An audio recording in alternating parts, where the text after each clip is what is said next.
쉽긴 하지만 즐거운 마음으로 다 같이 박수를 한번 치면서 시작해볼까요?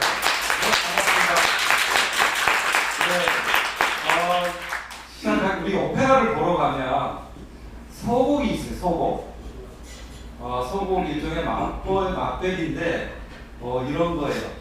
중요하진 않지만 알아두면 도움이 되는 거, 그런 거거든요. 그래서 저도 오늘 강연을 시작하기 전에 중요하진 않지만 알아두면 도움이 되는 거, 그리고 조금 늦는 사람들을 위해서 배려하는 차원에서 제가 한 5분 정도 인트로를 하고 바로 시작하도록 하겠습니다.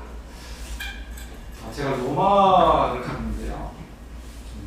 현지 가이드와 함께 이제 로마 여행을 하는데, 이 가이드가 콜로세움에 가서 설명을 하는데 제가 깜짝 놀랐어요. 왜냐하면 이 가이드가 진짜 콜로세움을 지었나 싶을 정도로 리얼하게 설명을 하는 거예요.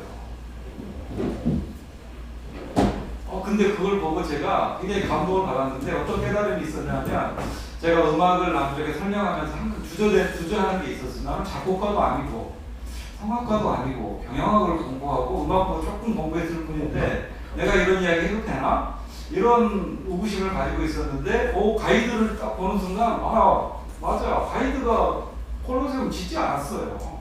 벽돌 한 장 얹지 않았는데도 너무나 사람들에게 감동적인 역사 이야기 해주는 걸 보고 나도 음악 가이드 해야 되겠다. 음악 가이드 역할을 해야 되겠다. 작곡가도 아니고 성악가도 아니지만 가이드 역할을 충분히 잘할 수 있다. 이런 자신감을 얻었거든요.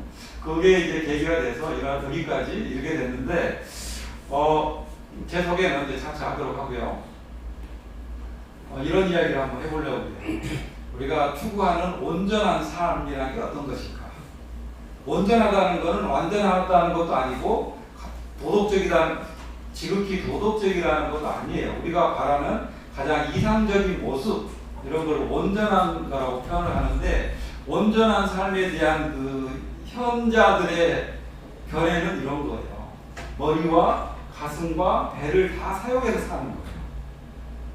머리만 지나치게 쓰거나, 그러니까 지식을 추구하거나 이성적인 판단이나 합리적인 판단만을 중요하게 생각하는 그런 것도 아니고, 사람들과 소통하고 공감하고 감정적인 교류를 잘하는 그런 것만도 아니고, 또 추진력 강하고 실천력이 강한 몸으로 하는 것, 그것만 잘하는 것도 아니고, 이 세 가지를 균형 있게 잘하는 거, 이게 가장 온전한 삶이라고 그래요. 그래서 보통 이게 나온 게 이런 거예요. 가장 온전한 교육의 목표는 뭐죠? 이건 지도체예요. 지도체. 너무나 잘 지은 것 같아요. 머리와 가슴과 몸을 잘 사용하는 것. 도교에서 우리는 천지, 가장 온전한 우주는 하늘과 땅과 사람이 있어야 되는 거예요. 그리고 기독교에서 가장 완벽한 온전한 신 하나님은 성부, 성자, 성령, 이 세 가지예요. 그래서 사람들이 이 삼각형이 어떤 일의 가장 완벽한 모습은 세 가지가 꼭 있어야 된다는 거예요. 그리고 좀 더 나아가서 이제 인지심리학자들이 룰 오브 3라고 해서 3의 법칙을 만들었어요. 3의 법칙. 우리가 가위바위보를 3번 하는 것도 다 이것과 관련이 돼요. 그러니까 3개를 넘어가면 가위바위보를 5번 한다고 생각해 보세요. 그러면 5번을 하려면 한 네 번째쯤 되면 지금이 몇 번째지? 내가 몇 번 이겼지? 이걸 계속 반복해서 기억을 해야 돼요. 아니면 적어야 될지도 몰라요. 근데 3번까지는 전혀 노력하지 않고도 다 안다는 거예요. 그래서 가장 완벽하고 편안한 건 3가지라는 거예요. 그래서 누군가한테 우리 기업하시는 분, 직원들한테 훈시할 때도요, 3가지만 하셔야 돼요. 3가지를 그냥 기억을 해요. 5가지 하면요, 앞에 3가지도 잊어버려요. 그래서 완벽한 거는 3가지.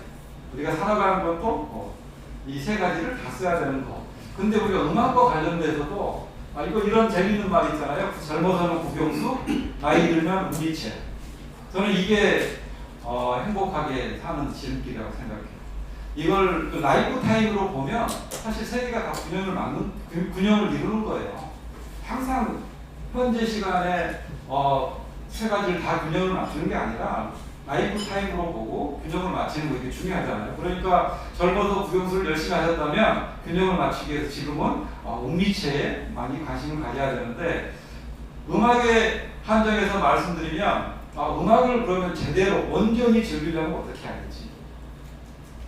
음악을 온전히 즐긴다는 것은 아까 이야기했던 머리와 가슴, 배가 다 필요하다는 거예요. 뭐냐면 음악에 대해서 공부를 좀 해야 돼. 음악이 어떤 예술이고 예술은 어떤 건지에 대한 이해가 있어야 돼요. 그리고 두 번째는 많은 작품들을 감상해야 돼요. 그래서 그걸 공감하고 그걸로부터 감동을 받을 수 있다는 거죠. 거기서 그치면 뭔가 허전해요. 나도 그걸 해봐야 돼. 그걸 요즘에 가장 이제 핫한 용어 중에 뮤직킹이라는 건데, 음악하기, 음악을 하는 것도 중요하다는 거예요. 그래서 음악을 온전하게 즐기는 거는 머리와 가슴과 신체, 배는 신체를 이야기하죠. 신체를 다 활용하는 것, 이게 바로 온전한 음악하기다. 저는 그렇게 생각을 하고, 그래서 평생 음악 친구는 이 세 가지를 다 하는 거예요.